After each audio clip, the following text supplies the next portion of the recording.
राधे राधे, जय श्री कृष्णा। इससे पहले की कथा सुनने के लिए आप सभी का बहुत बहुत धन्यवाद। अगर आपको कथाएं अच्छी लगती हों तो प्लीज़ वीडियो को लाइक ज़रूर कर दिया करें। आप सुनिए कल से आगे का महात्मा।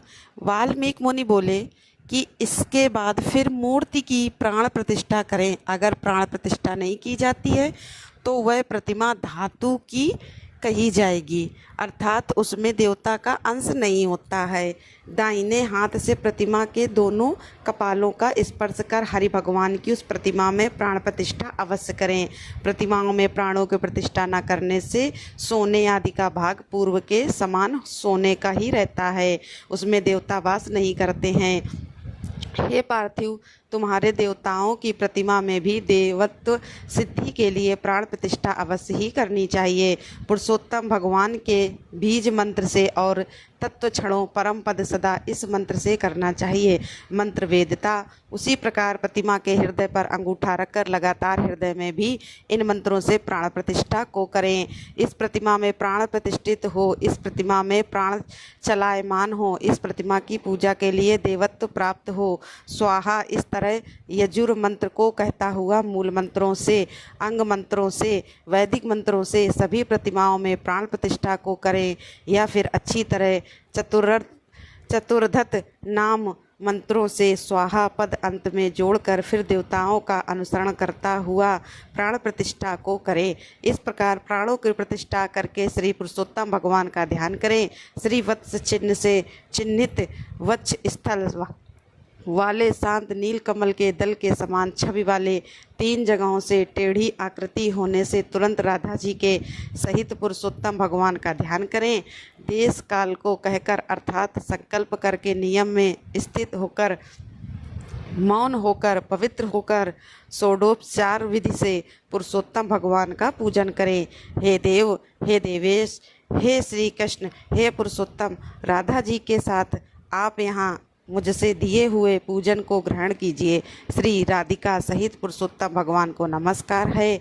ऐसा कहकर फिर आह्वान करें कि हे देव देवेश, हे पुरुषोत्तम, अनेक रत्नों से युक्त अर्थात जटित और कार्त स्वर अर्थात स्वर्ण से विभूषित इस आसन को ग्रहण करें। इस प्रकार कहकर फिर आसन को समर्पित करें। गंगा आदि तीर्थों से प्रार्थना पूर्वक लाया हुआ यह सुख स्पर्श वाला जल पाद्य के लिए ग्रहण करें। इस प्रकार कहकर पाद्य समर्पण करें। हे हरे, गोपिकाओं के आनंद के लिए महाराज नंद गोप के घर में प्रकट हुए आप राधिकाओं के सहित मेरे दिए हुए इस अर्घ को ग्रहण करें। ऐसा कहकर अर्घ समर्पण करें। फिर हे ऋषिकेश अर्थात हे विशद्री के मालिक, हे पुराण पुरुषोत्तम, अच्छी तरह से लाया गया और स्वर्ण के जल में स्थित गंगा जल से आप आचमन करें। ऐसा कहकर आचमन समर्पण करें। हे हरे, मेरे द्वारा लाए गए पंचामृत से राधिका जी के सहित जगत के धाता आपके पूजित होने पर अर्थात आपके पूजन से मेरे कार्य सिद्ध को प्राप्त हों।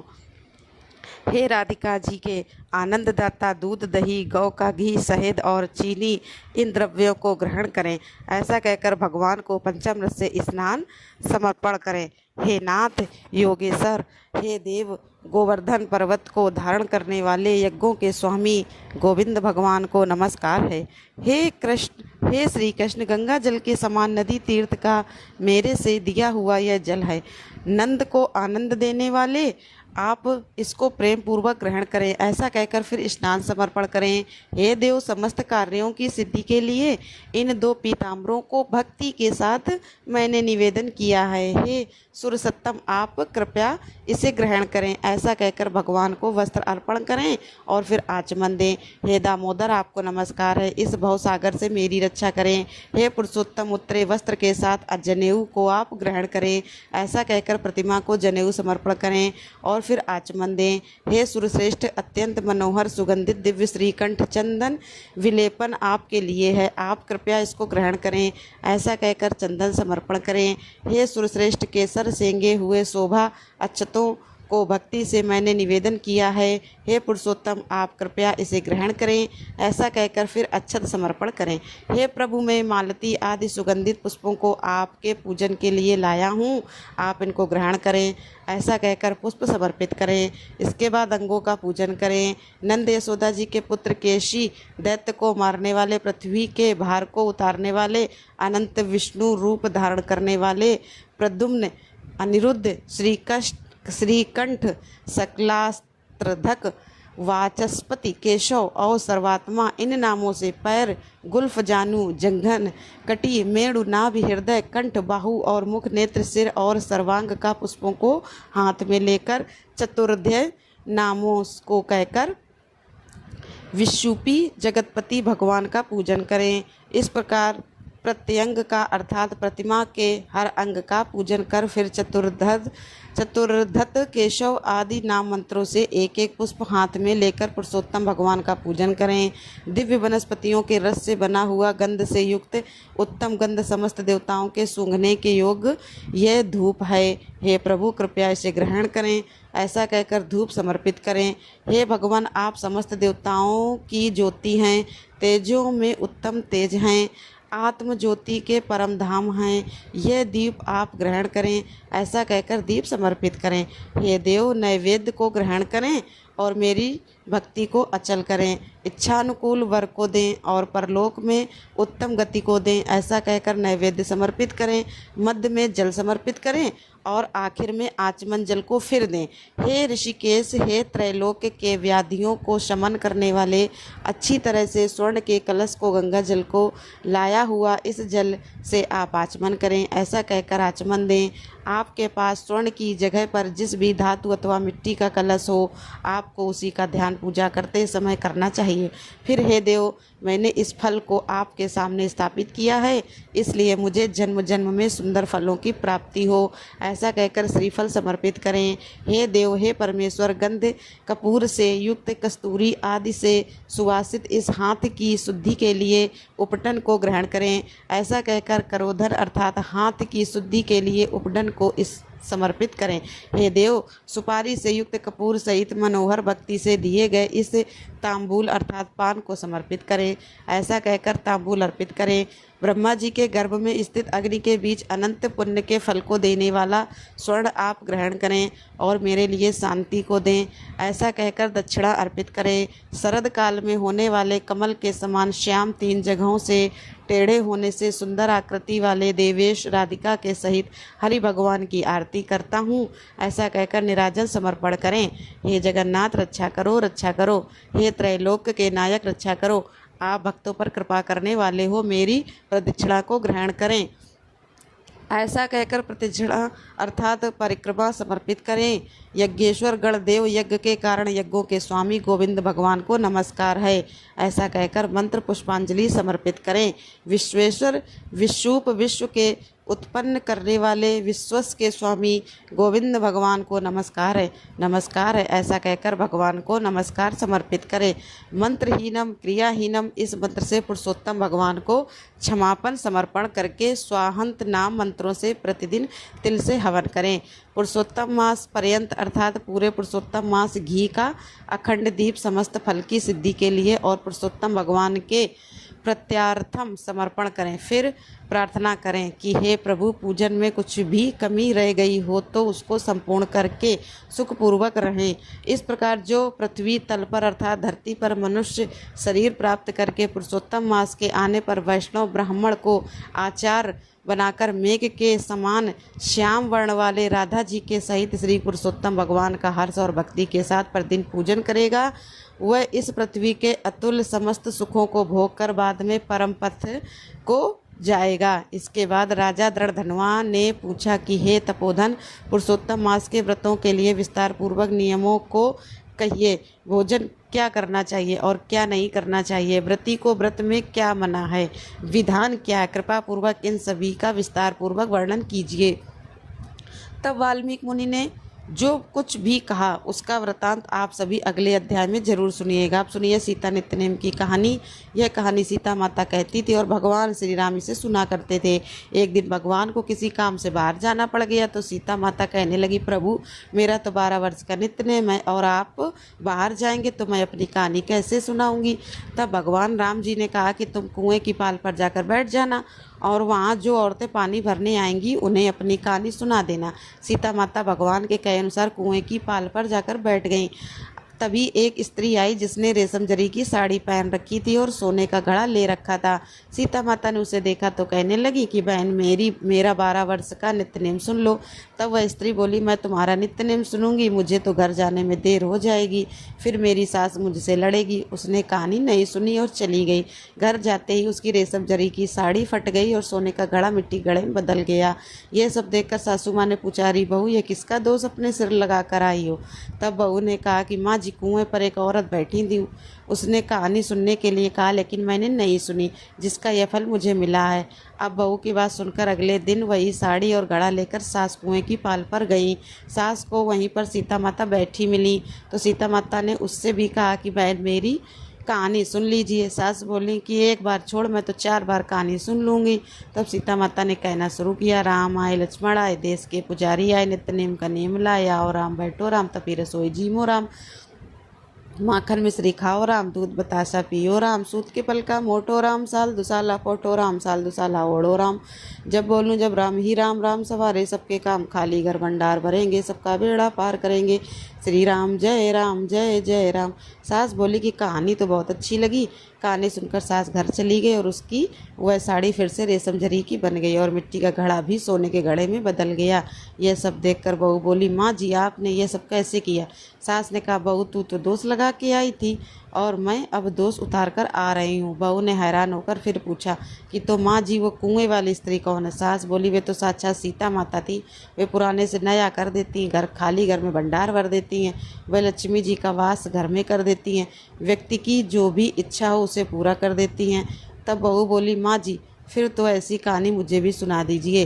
सास बोली कि ठीक है तुम भी सुनो। फिर सास ने कहानी शुरू की, राम आए लक्ष्मण आए देश के पुजारी आए, नित्यनेम का नेम लाया और राम बैठो राम तपी रसोई जीमो राम, माखन मिश्री खाओ राम, दूध बतासा पियो राम, सूत के पलका मोटो राम, साल दुसाला पोठो राम, साल दुसाला ओढ़ो राम। जब बोलूं जब राम ही राम, राम सवारे सबके काम, खाली घर भंडार भरेंगे सबका बेड़ा पार करेंगे, श्री राम जय जय राम।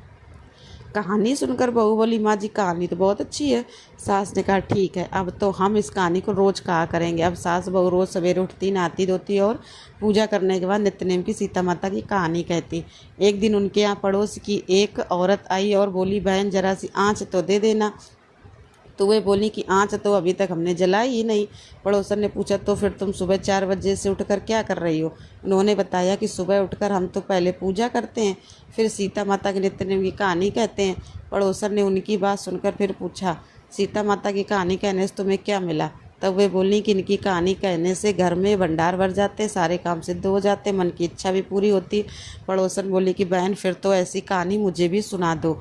वह बोली, ठीक है तो फिर भी तू भी यह कहानी सुन लो। राम आए लक्ष्मण आए देश के पुजारी आए, नित्यनेम का नेम लाया और राम बैठो राम तपी रसोई जीमो राम, माखन मिश्री खाओ राम, दूध बतासा पियो राम, सूत के पलका मोटो राम, साल दुसाला पोठो राम, साल दुसाला ओढ़ो राम। जब बोलूं जब राम ही राम, राम सवारे सबके काम, खाली घर भंडार भरेंगे सबका बेड़ा पार करेंगे, श्री राम जय राम।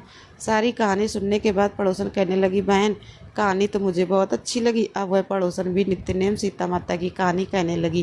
कहानी कहने से सीता माता ने पड़ोसन के भी भंडार भर दिए। अब तो पूरे मोहल्ले में नित्यनेम की कथा चल पड़ी और हर किसी की मनोकामना सीता माता की कृपा से पूरी होने लगी। हे सीता माता, हे जानकी माता, जैसे आपने उनके भंडार भरे वैसे ही हम सबके भी भरना। कहानी कहने वाले के, सुनने वाले का, हुंकार भरने वाले के भी। सभी प्रेम से बोलिए सीता माता की जय। आज आपको सुनाते डमरू बजाने का प्रेरक। प्रसंग और इसके पीछे छिपा रहस्य। एक बार की बात है, देवताओं के राजा देवराज इंद्र ने किसानों से किसी कारण से नाराज होकर 12 वर्षों तक वर्षा न करने का निर्णय लेकर किसानों से कहा कि अब आप लोग 12 वर्षों तक फसल नहीं उगा सकेंगे। सारे किसानों ने परेशान और व्याकुल होकर एक साथ इंद्रदेव से वर्षा करवाने की प्रार्थना की कि हे इंद्रदेव, कृपा कीजिए, ऐसा मत कीजिए, कृपा हर वर्ष पर्याप्त वर्षा किया कीजिए। तब इंद्र ने कहा, यदि भगवान शंकर अपना डमरू बजा देंगे तो वर्षा हो सकती है। किसानों के बार बार विनती करने पर देवराज इंद्र ने किसानों को ये उपाय तो बताया, लेकिन साथ में गुप्त वार्ता करके भगवान शिव से यह भी आग्रह कर दिया कि आप किसानों से सहमत बिल्कुल मत होइएगा। भोलेनाथ इधर जब किसान देवराज इंद्र के बताए उपाय अनुसार भगवान शंकर के पास पहुँचे तो भगवान शंकर उनसे कहने लगे, क्योंकि देवराज इंद्र भी उनसे पहले आकर ही सहायता मांग चुके थे। भगवान शिव ने कहा, किसानों, डमरू तो बजेगा लेकिन अभी नहीं, 12 वर्षों बाद। अब किसान निराश हो गए। तो किसान जब निराश हुए तो उन्होंने सोचा कि इन 12 वर्षों में अब कृषि तो होगी नहीं, खेत में अगर फसल उगाएंगे तो वह सूख जाएगी, व्यर्थ जाएगी, फसल भी नहीं उगेगी। तो इससे अच्छा है जब तक वर्षा नहीं होगी तब तक हम खेती ही ना करें। अब उन किसानों में से एक किसान ऐसा भी था जिसने खेत में अपना काम करना नहीं छोड़ा। सारे खेत वर्षा न होने के कारण बंजर हो चुके थे, धरती में दरारें पड़ चुकी थी, लेकिन एक वही किसान था जो नियमित रूप से पहले की तरह अपने खेत जोतता, निराई गुड़ाई करता, बीज बोता और खाद भी डालता। ये सारा दृश्य देखकर गांव के किसान उसका मजाक उड़ाने लगे कि भाई, अभी तो अगले 12 वर्षों तक वर्षा का कोई नामो निशान नहीं है। और यह बात तो तुम भी जानते हो कि भगवान शिव ने भी स्वयं कहा है कि अगले 12 वर्षों से पहले तो डमरू बजेगा नहीं, और 12 वर्षा तभी हो सकती है जब भोलेनाथ अपना डमरू बजाएंगे। तो ऐसे में तुम बारिश ना होने के बाद भी खेतों में आकर काम कर रहे हो, इससे तुम्हारा समय भी बर्बाद हो रहा है, तुम्हारी मेहनत भी बर्बाद हो रही है और तुम्हारा धन तो बर्बाद हो ही रहा है। लेकिन उस किसान ने पता है क्या कहा? उसने उन बाकी किसानों से कहा, हाँ, आपकी बात सही है, मैं भी जानता हूँ कि 12 वर्षों तक फसल नहीं उगने वाली, वर्षा नहीं होने वाली, लेकिन मैं यह काम तो केवल अपने अभ्यास के लिए कर रहा हूँ। क्योंकि अगर 12 साल तक हम खेती नहीं करेंगे, हल नहीं चलाएंगे, गुड़ाई निराई नहीं करेंगे तो मैं खेती किसानी का काम तो भूल जाऊंगा और फिर मेरे शरीर की मेहनत करने की आदत भी तो छूट जाएगी।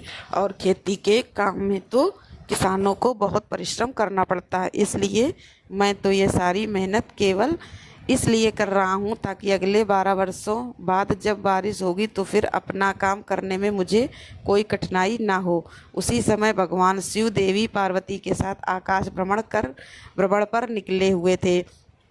देवी पार्वती ने भी उस किसान और अन्य किसानों के बीच की इस वार्ता को सुना। सारी बात सुनने के बाद देवी पार्वती भगवान शिव से विनम्र स्वर में बोली, प्रभु, देखा आपने, यह किसान अपने खेत में परिश्रम इसलिए कर रहा है ताकि यह लगातार 12 वर्षों तक वर्षा न होने के कारण कहीं अपनी मेहनत करना ना भूल जाए, कहीं हल चलाना ना भूल जाए, कहीं खेती किसानी का काम भी ना भूल जाए। और आप हैं कि आप तो 12 वर्षों तक अपना डमरू ना बजाने का निर्णय लेकर बैठे हैं, तो कहीं ऐसा ना हो प्रभु कि इन 12 वर्षों के बाद जब आप डमरू बजाना चाहें तो आप डमरू बजाना ही भूल जाएं। आप भी तो डमरू बजाना भूल सकते हैं। माता पार्वती की बात सुनकर अब भोलेनाथ की चिंतित हो गए। यह देखने के लिए कि डमरू बज रहा है या नहीं, उन्होंने अपना डमरू उठाया और उसे बजाने का प्रयास करने लगे। और तभी जोरदार आवाज़ के साथ डमरू बजना शुरू हो गया और देखते ही देखते आसमान में काली घटाएं छा गई, तेज़ बारिश शुरू हो गई। और जो किसान अपने खेत में हर दिन नियम से काम कर रहा था, उसके खेत में भरपूर फसल आ गई, क्योंकि उसने अभी कुछ दिन पहले ही जुताई करके उसने अपने खेत में बीज बोए थे। अब वर्षा होने के कारण कुछ ही दिनों में उसके खेत में हरी भरी लहलाती हुई फसल खड़ी हो गई। और बाकी के किसान जो केवल हाथ पर हाथ धरकर बैठे थे, यह सोच रहे थे कि अगले 12 वर्षों तक तो वर्षा नहीं होगी, और जब यह बात भली भांति पता है तो ऐसे में सूखे खेतों में भला परिश्रम करना और अपना समय बर्बाद करने से क्या फ़ायदा होगा। अब वे किसान पश्चाताप करने लगे और उधर उस किसान को अपनी फसल का भरपूर लाभ मिला। जो किसान अपने मन में सकारात्मक सोच लेकर बैठा था तो ऐसा ही होता है। कभी कभी हम अपने जीवन में चल रही परेशानियों से बहुत परेशान हो जाते हैं, या हम किसी काम के लिए मेहनत कर रहे होते हैं, तो जब हमारी उस मेहनत का फल हमें नहीं मिलता, हम लगातार काम करते जाते हैं, लगातार प्रयास करते जाते हैं, फिर भी जब मेहनत का फल नहीं मिलता है तो फिर एक समय ऐसा भी आता है कि हम थक हार मानकर बैठ जाते हैं। लेकिन हो सकता है कि वही क्षण हमारे पूरे जीवन को बदलने वाला हो सकता है।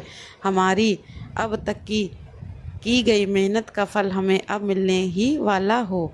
तो हमेशा सकारात्मक सोच बनाए रखें, भगवान पर विश्वास करें कि अगर आज बुरे दिन चल रहे हैं, अगर आज हमारी मेहनत का फल नहीं मिल रहा है, तो एक दिन तो ऐसा ज़रूर आएगा। सबको अपनी अपनी मेहनत का फल ज़रूर मिलता है। और जो लोग केवल उन किसानों की तरह हाथ धरकर बैठे रह जाते हैं, उनके जीवन में उन्हें कभी कुछ नहीं मिलता और वे हमेशा अपने दुखों का रोना रोते रहते हैं। एक बार की बात, एक भिखारी एक सेठ जी के घर के बाहर खड़ा होकर भजन गा रहा था और उस भजन के बदले मुझे भूख लगी थी, तो वह भोजन की मांग भी कर रहा था। सेठानी बहुत देर से उसको कह रही थी कि अभी आ रही हूँ, अभी आ रही हूँ।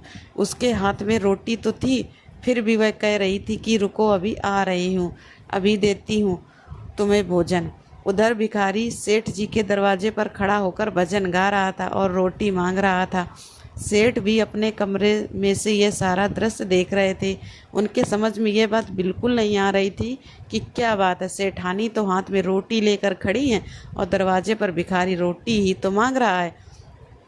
फिर आखिरकार यह दे क्यों नहीं रही। आखिरकार सेठ जी ने ही सेठानी से कहा, अरे भगवान, रोटी हाथ में लेकर खड़ी हो और वह बाहर मांग रहा है और उससे कह रही हो आ रही हूँ, तो फिर भला उसे रोटी क्यों नहीं देती हो। सेठानी बोली, हाँ हाँ, रोटी तो दूंगी, पर क्या है ना, किसी उस भिखारी का भजन मुझे बड़ा प्यारा लग रहा है, वो इतने मधुर स्वर में गा रहा है, और अगर मैं अभी उसको जाकर रोटी दे दूं तो वह भजन गाना बंद कर देगा और रोटी पाकर वो यहाँ से आगे बढ़ जाएगा। मुझे तो उसका भजन और सुनना है।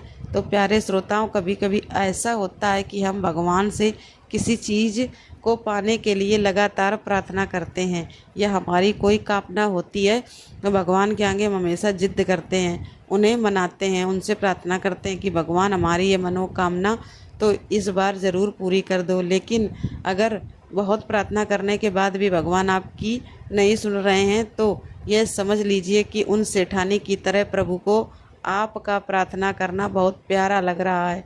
इसलिए प्रतीक्षा करो और प्रार्थना करते रहो। जीवन में चाहे कैसा भी समय आए, कितने भी दुख आए, कष्ट आए, पर भक्ति कभी मत छोड़ना।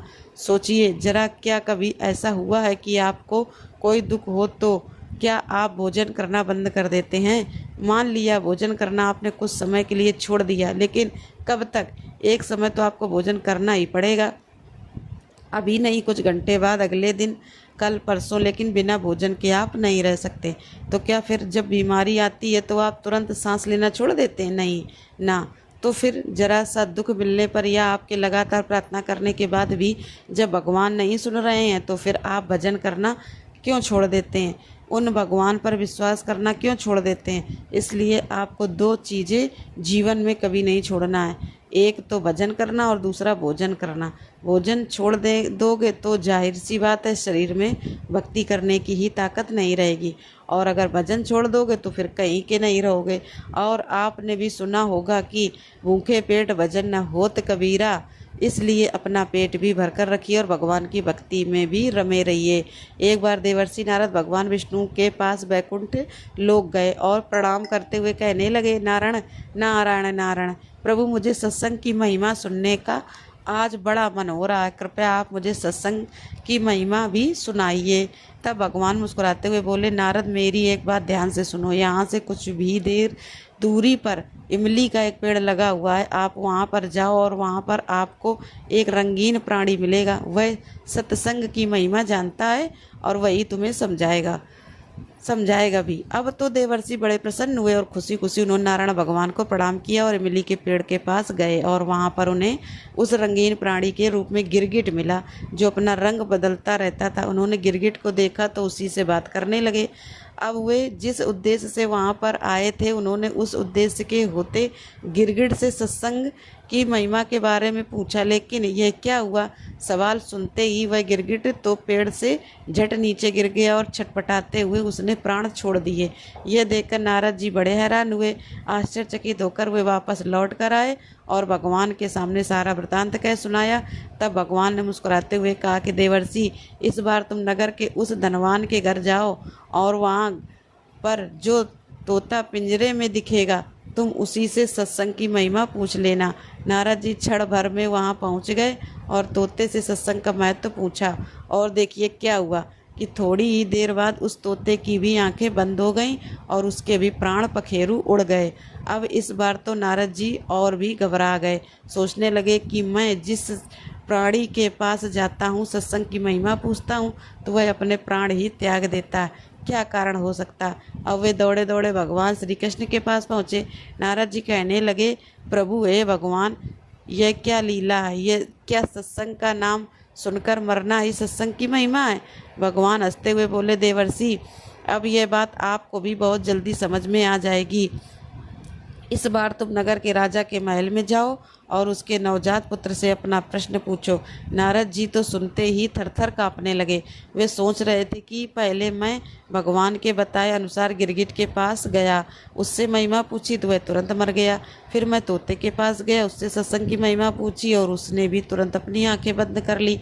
अब भगवान मुझसे कह रहे हैं कि एक राजा के अभी अभी एक पुत्र जन्मा है, तुम उसके पास जाकर पूछो, ऐसा न हो वह नवजात पुत्र भी अपने प्राण त्याग बैठे। तो देवर्षि कहने लगे, प्रभु, अभी तक तो पक्षी ही हमने प्राण छोड़ रहे थे, अपने प्राण छोड़ रहे थे, और इस बार अगर वह नवजात राजपुत्र मर गया तो राजा तो मुझे जीवित नहीं छोड़ेगा। भगवान ने नारद जी को अभय दान दिया और कहा कि देवर्षि तुम जाओ। अब नारद जी किसी तरह घबराते हुए राजमहल में आए और वहाँ उन्होंने देखा कि राजा उनका बड़ा सत्कार कर रहा है। राजा ने देवर्षि का खूब स्वागत सत्कार किया, उन्हें आसन पर बिठाया। अब तक राजा की कोई संतान नहीं थी और इसलिए पुत्र के जन्म पर आज राजा और रानी बड़े प्रसन्न थे। पूरे राजमहल में, पूरे नगर में और जन्मोत्सव की जो खुशियां थी वह खूब धूमधाम से मनाई जा रही थी। अब देवर्षि नारद ने राजा से उनके पुत्र के बारे में पूछा। नारद जी को राजकुमार के पास ले जाया गया। पसीने से तर होते हुए देवर्षि नारद मन ही मन श्रीहरि का नाम लेते हुए उस राजकुमार से सत्संग की महिमा के बारे में प्रश्न करने लगे। तो अब की बार क्या हुआ जानते हैं। वह नवजात शिशु हंस पड़ा और बोला, महाराज, चंदन को अपनी सुगंध और अमृत को अपने माधुर्य का पता नहीं होता, ऐसे ही आप भी अपनी महिमा नहीं जानते, इसलिए आप मुझसे पूछ रहे हैं। वास्तव में आप ही के क्षण मात्र के संग से मैं गिरगिट की योनि से मुक्त हो गया था, और हे देवर्षि, आप ही के दर्शन मात्र से पता है तोते की सत्र योनि से मुक्त होकर मैं इस समय मनुष्य योनि को प्राप्त कर सका हूँ, और आपके सानिध्य मात्र से ही मेरे जाने कितने जन्मों की योनियों के बंधन कट गए। और आप देखिए, आपके दृष्टि मात्र से ही मैं सीधे मानव तन में ही नहीं पहुँचा बल्कि राजकुमार भी बन गया हूँ, और यह सत्संग का ही तो अद्भुत प्रभाव है। वह नन्हा सा बालक देवर्षि नारद के साथ मौन संवाद कर रहा था। हे ऋषिवर, अब आप बस मुझे आशीर्वाद दीजिए कि मैं मनुष्य जन्म के परम लक्ष्य को पा सकूं। नारद जी ने बड़े प्रसन्न होकर उस नवजात शिशु को आशीर्वाद दिया और भगवान श्री हरि के पास जाकर अब की बार सारा वृतांत कह सुनाया। भगवान नारायण ने कहा, सचमुच सत्संग की बड़ी महिमा है। सत्संग का यही गौरव या तो संत जानते हैं या फिर उनके सच्चे प्रेमी भक्त। तो आपने सुनी सत्संग की महिमा, आप सुनिए कि भगवान से मिलन कैसे होता है। एक बार की बात है, एक छोटा सा बच्चा अक्सर भगवान से मिलने की जिद किया करता था। उसकी उम्र हो गई यही कोई 4-5 वर्ष की। उसे भगवान के बारे में कुछ भी नहीं पता था, लेकिन उसे भगवान से मिलने की इच्छा बड़ी भरपूर थी। और उसकी इच्छा तो यह भी थी कि वह एक समय एक बार कम से कम एक रोटी तो भगवान के साथ बैठकर खाए। एक दिन उसने अपनी थैली में 5-6 रोटियां रखी और निकल पड़ा भगवान को ढूंढने के लिए। चलते चलते वह नन्हा सा बालक बहुत दूर निकल आया। शाम का समय हो चला। उसने देखा कि नदी के तट पर एक बुजुर्ग महिला बैठी हुई हैं, जिनकी आंखों में बहुत ही गजब की चमक थी। स्नेह उमड़ रहा था उनकी आंखों में, मानो किसी की तलाश भी थी, ऐसी उत्सुकता भी थी, और देखकर ऐसा भी लग रहा था जैसे शायद उसी के इंतजार में वह वहाँ बैठी हुई उसका रास्ता देख रही हूँ। वह नन्हा सा अबोध बालक बुजुर्ग माता के पास जाकर बैठ गया और अपने थैले में से रोटी निकालकर खाने लग गया। फिर उसे कुछ समय बाद याद आया तो उसने सोचा, यह बूढ़ी माता पता नहीं कब से बैठी हुई हैं, भूख लग रही होगी इन्हें भी, चलो कुछ रोटियां मैं इनको भी दे देता हूँ। और उसने अपने नन्हे हाथ पर एक बार फिर से थैले में डाले और इस बार अपने थैले में से कुछ रोटियां निकालकर उन बूढ़ी माता की ओर बढ़ाई। मुस्कुराकर बोला, मैया यह रोटी आप पालो, मेरे पास और भी हैं, अगर आपको भूख और लगे तो बता देना। बूढ़ी माता ने उस नन्हे से बालक से वो रोटियां ले ली और माता के झुर्रियों वाले चेहरे पर अब एक अजीब सी खुशी आ गई थी। उनकी आंखों में खुशी के आंसू भी उमड़ रहे थे। वह बच्चा उन बूढ़ी माई को देख जा रहा था। जब बूढ़ी माई ने रोटी खा ली तो बच्चे ने सोचा, शायद अभी इनका पेट नहीं भरा है, एक रोटी, और उसने उन बूढ़ी माई को दे दी। बूढ़ी माई अब बहुत खुश थी। उन्हें देखकर बच्चा भी खुश हो गया। अब दोनों आपस में बहुत प्रेम और स्नेह के साथ बातें करने लगे। धीरे धीरे रात गिरने लगी। यह देखकर वह बालक बोला, माई रात होने वाली है, अच्छा अब मैं घर जा रहा हूँ, मैं घर जाऊँ। बूढ़ी माई ने कहा, ठीक है जाओ। अब वह नन्हा बालक आगे बढ़ने लगा। बार बार पीछे मुड़कर देखता तो देखता कि बुजुर्ग माई उसी की ओर देख रही हैं। इस तरह करते करते वह बच्चा अपने घर पहुंच गया तो माँ ने अपने बेटे को आया देखकर उसे जोर से गले लगा लिया, क्योंकि उसका बालक सुबह से अपने घर से गायब था और वह उसे कई जगह ढूंढकर भी आ गई थी। उस बालक की माँ ने देखा कि आज उसका बच्चा बड़ा खुश था। माँ ने आज से पहले अपने बच्चे को इतना खुश कभी नहीं देखा था। माँ ने पूछा, क्या बात है बेटा, आज तो तुम बड़े खुश हो। तो उस बच्चे ने बताया, माँ पता है आज क्या हुआ, आज मैंने भगवान के साथ बैठकर रोटी खाई थी, और आपको पता है माँ, उन्होंने मेरे साथ मेरी रोटियां भी खाईं। लेकिन पता है माँ, भगवान अब बहुत बूढ़े हो गए हैं, लेकिन आज मैं बहुत खुश हूँ कि मैंने आज भगवान को रोटी खिला ही दी। उधर वह बुजुर्ग माता जब अपने घर पहुँची तो गांव वालों ने देखा कि आज तो यह बुजुर्ग माई बड़ी खुश है। तो किसी ने उनके इतना खुश होने का कारण पूछा तो वह बूढ़ी माई बोली, क्या बताऊँ, मैं 2-3 दिन से रोज़ नदी के तट पर अकेली बैठी रहती थी।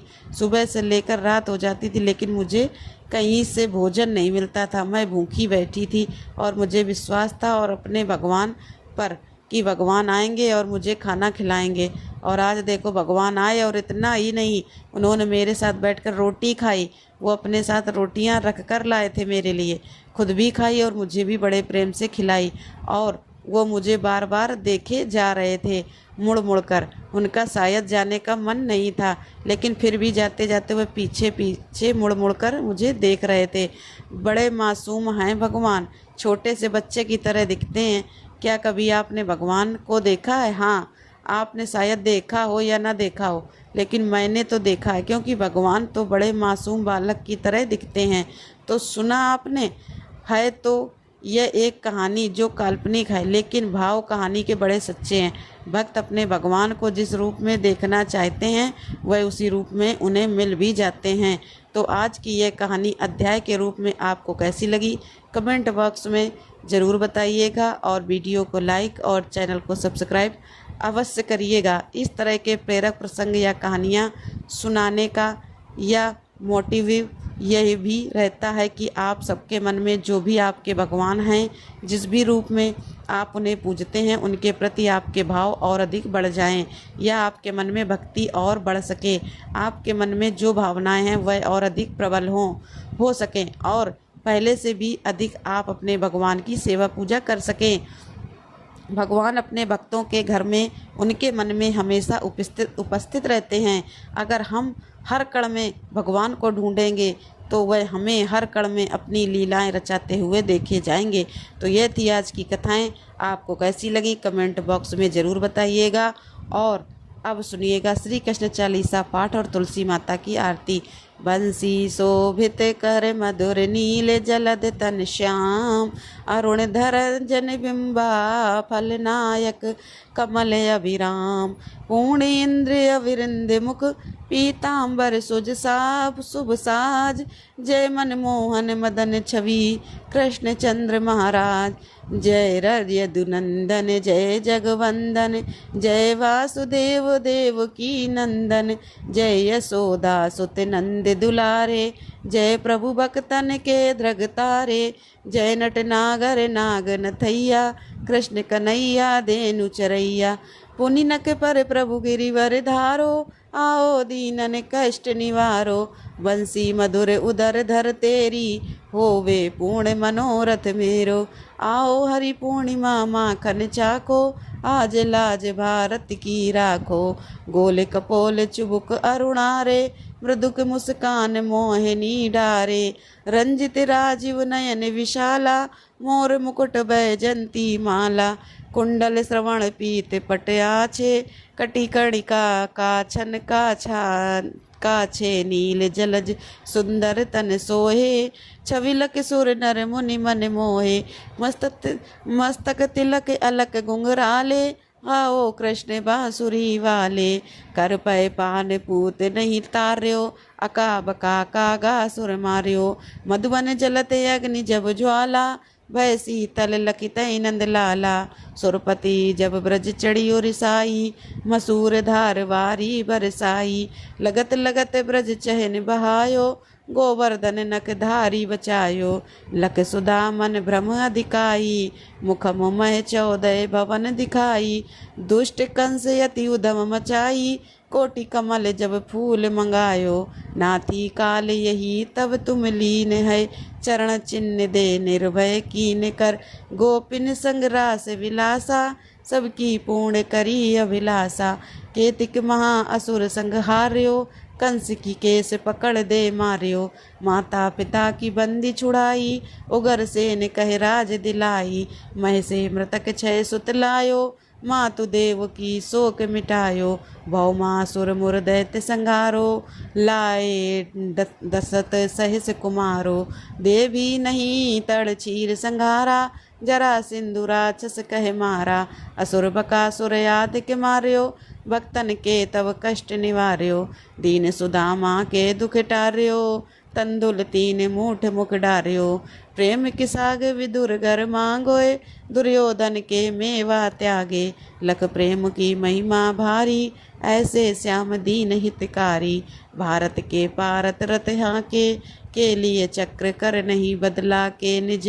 गीता के ज्ञान सुनाए, भक्तन हृदय सुधा बरसाए, मीरा थी ऐसी मतवाली, विष पी गई बजा कर ताली, राणा भेजा सांप पिटारी, साले ग्राम बने बनवारी, निज माया तुम विधय दिखायो, उते संशय सकल मिटायो, तब सत निंदा कर तत्काला, जीवन मुक्त भयो शिशुपाला, जब ही द्रौपदी टेर लगाई, दीनानाथ लाज अब जाई, तुरंत ही वसन बने नंदलाला, बढ़े चीर भय अरि मुँह काला, असनाथ के नाथ कन्हैया, डूबत भमर बजावत नैया, सुंदर दास आस उधारी, दया दृष्टि की जय बनवारी, नाथ सकल मम कुमति निवारो, क्षमो बेगी अपराध हमारो, खोलो पट अब दर्शन दीजिए, बोलो कृष्ण कन्हैया की जय, बोलो कृष्ण कन्हैया की जय, बोलो कृष्ण कन्हैया की जय। ये चालीसा कृष्ण का पाठ करे उधारी, अष्ट सिद्धि नौ निधि फल लहे पदार्थ चार। बोलो श्री कृष्ण भगवान की जय। तुलसी महारानी नमो नमो, हर की पटरानी नमो नमो। धन तुलसी पूर्ण तप कीनो, धन तुलसी पूर्ण तप कीनो। शालिग्राम बनी पटरानी नमो नमो तुलसी महारानी। नमो नमो जाके पत्र मंजरी कोमल, जाके पत्र मंजरी कोमल। श्रीपति कमल चरण लपटानी नमो नमो तुलसी महारानी। नमो नमो धूप दीप नैवेद्य आरती, धूप दीप नैवेद्य आरती। पुष्पन की बरसा बरसानी नमो नमो तुलसी महारानी। नमो नमो 56 भोग 3600 व्यंजन, 56 भोग 3600 व्यंजन। बिन तुलसी हरि एक न मानी नमो नमो तुलसी महारानी। नमो नमो तुलसी महारानी, नमो नमो हर की पटरानी। नमो नमो सभी सखी मैया तेरो यस गावें, सभी सखी मैया तेरो यस गावें। भक्ति दान दी जय महारानी नमो नमो तुलसी महारानी। नमो नमो हर की पटरानी, नमो नमो तुलसी महारानी। नमो नमो तुलसी महारानी, नमो नमो तुलसी महारानी। बोलो तुलसी मैया की जय। दोस्तों वीडियो को लाइक और चैनल को सब्सक्राइब अवश्य करिएगा दोस्तों। धन्यवाद दोस्तों।